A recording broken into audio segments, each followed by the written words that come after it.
I was trying to sell this exhaust a while back.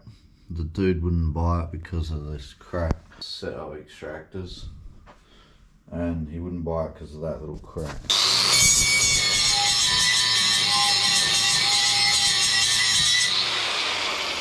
Probably a bit late to be making noise.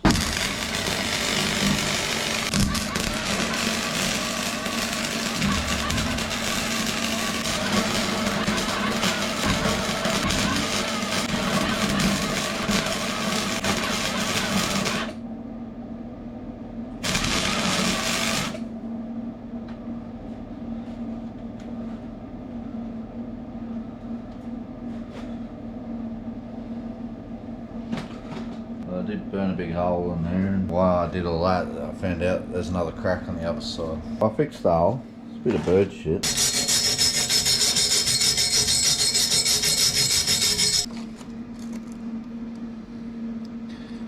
Yeah, I'll clean that up tomorrow. I ain't cleaned up now, it's getting late.